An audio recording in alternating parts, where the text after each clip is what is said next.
तरुण रोज शाम 8 बजे डिनर करके काम पर निकलता है। विराम। वह पूरी रात एक कॉल सेंटर में काम करता है। विराम। दिन में वह तरुण होता है, जबकि रात में दफ्तर में घुसते ही वह टॉम बन जाता है। विराम। इस काम के दौरान वह एक नया लहजा अख्तियार कर लेता है और हजारों किलोमीटर दूर बसे अपने ग्राहक से एक नई भाषा में बात करता है। विराम। तरुण का ऐसे आदमी को अपनी सेवा प्रदान कर रहा है जिसे मैं वह जानता है, न ही उससे कभी मुलाकात ही संभव है। विराम। फिर भी आज यही उसका काम है जिसके बारे में 2 दशक पहले सोचा भी नहीं जा सकता था। विराम। तरुण की छुट्टियां भी भारतीय कैलेंडर से नहीं बल्कि अमेरिकी कैलेंडर से मेल खाती हैं, जहां उसके ग्राहक रहते हैं। विराम। इनो चाचा बहुत दिनों से अपने घर के लिए एक चटाई और बेटे के लिए एक साइकिल खरीदना चाह रहे थे। विराम। आखिरकार उन्होंने एक साइकिल और चटाई खरीदी, जो बनी तो चीन में थी लेकिन बिक भारत में रही थी। विराम। इसकी कीमत इनो चाचा की जेब के माफिक पड़ी और क्वालिटी भी जच गई। विराम। कजरी अपने परिवार और गांव की पहली शिक्षित लड़की है। विराम। कठिन मेहनत के बूते वह स्कूल और कॉलेज में अव्वल आई। विराम। अब उसे नौकरी के ऑफर मिल रहे हैं, किंतु उसके कुछ परिवार वाले उसकी नौकरी का विरोध कर रहे हैं। विराम। परंतु अवसर की उपलब्धता के कारण कजरी ने नौकरी करने का फैसला लिया, जिसके बारे में उसके परिवार की महिलाएं सोच भी नहीं सकती थीं। विराम।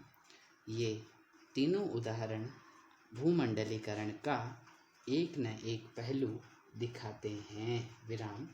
पहले उदाहरण में तरुण सेवाओं के वैश्वीकरण में भागीदारी कर रहा है। इनो चाचा द्वारा खरीदे गए सामान से हमें विश्व के एक भाग से दूसरे भाग में वस्तुओं की आवाजाही का पता चलता है। विराम। और कजरी के सामने परंपरा, संस्कृति और जीवन मूल्यों की टकराहट अवसर के साथ होने की दुविधा दिखाई देती है। विराम। रोजमर्रा की जिंदगी में दृष्टिगोचर होने वाले इन उदाहरणों से महसूस होता है कि भारत में भूमंडलीकरण के विविध निहितार्थ हैं, जिसे समझने की आवश्यकता है। विराम। पहला, भूमंडलीकरण विश्वग्राम की संकल्पना से जुड़ा है। विराम। सामान्य तौर पर भूमंडलीकरण या वैश्वीकरण का अर्थ संपूर्ण विश्व और समस्त मानवता के बीच आर्थिक, सामाजिक, सांस्कृतिक और राजनैतिक आदान प्रदान है। विराम। यानी भूमंडलीकरण द्वारा संस्कृति के आदान प्रदान, दूर दराज के लोगों के आपसी संबंधों में प्रगाढ़ता और आर्थिक गतिविधि बढ़ाने के लिए वैश्विक व्यापारिक संबंधों को संदर्भित करता है। विराम। लेकिन प्रसिद्ध दार्शनिक ज्यों बोद्रिल्ला भूमंडलीकरण और वैश्वीकरण में अंतर करते हैं। विराम। उनके अनुसार वैश्वीकरण का ताल्लुक जहां मानवाधिकार, स्वतंत्रता, संस्कृति और लोकतंत्र से है, वहीं भूमंडलीकरण प्रौद्योगिकी, बाजार, पर्यटन और सूचना से ताल्लुक रखता है। विराम। यदि इन अर्थों में देखें तो भूमंडलीकरण का संबंध विनिमय से, जबकि वैश्वीकरण का संबंध विचार मूल्य से जुड़ता है। विराम। और कहा यह जाता है कि विनिमय का भूमंडलीकरण मूल्यों के वैश्वीकरण का अंत कर देगा। विराम। इस विवेचना से वैश्वीकरण अच्छा व भूमंडलीकरण बुरा प्रतीत होता है, पर ये दोनों एक ही सिक्के के दो पहलू हैं जिनका जुड़ाव व्यापार, बाजार और समाज सबसे है। विराम। एक अवधारणा के रूप में भूमंडलीकरण अकेला नहीं आया, बल्कि यह उदारीकरण और निजीकरण जैसी आर्थिक संकल्पनाओं से कदम ताल करता आया है। विराम। भूमंडलीकरण को उदारीकरण और निजीकरण की नीतियों का प्रत्यक्ष प्रभाव माना जाता है। विराम। इसका अर्थ आंतरिक अर्थव्यवस्था को शेष विश्व से और बेहतर तरीके से जोड़ना है। विराम। अब सवाल उठता है कि क्या 1990 के दशक से पहले दुनिया में विचार या वस्तु विनिमय नहीं था? प्रश्नवाचक। क्या इससे पहले विश्व के देशों में आपसी संपर्क नहीं था? प्रश्नवाचक। क्या पहले दुनिया की अन्य घटनाओं का प्रभाव दूसरे देशों पर नहीं पड़ता था? प्रश्नवाचक। तो जवाब होगा कि बिल्कुल, पहले भी दुनिया के देशों के बीच आपसी संपर्क बहुत गहरा और मजबूत था। विराम। यानी भूमंडलीकरण सदियों पहले आरंभ हो चुका था, भले इसे अलग युगों में अलग नाम दिया गया हो। विराम। दूसरी बात यह है कि हमारी पृथ्वी पर रहने वाले प्राणी हमेशा ही परस्पर निर्भर रहे हैं और उन्हें मनुष्य जाति के एक होने का एहसास भी रहा है। विराम। इसलिए प्रथम दृष्टया यह आदान प्रदान कोई 20वीं सदी की खोज नहीं लगती है। विराम। परंतु यह भी सच है कि समकालीन भूमंडलीकरण की अवधारणा किसी ऐतिहासिक प्रक्रिया का स्वाभाविक विकास नहीं माना जा सकता। विराम। 21वीं सदी वाले भूमंडलीकरण की जड़ें हजारों वर्ष पहले नहीं समझी जा सकती हैं, क्योंकि पहले का वैश्विक संपर्क एक क्षीण धारा के रूप में विद्यमान था, जबकि आज यह एक प्रचंड धारणा बन चुकी है। विराम। पैरा।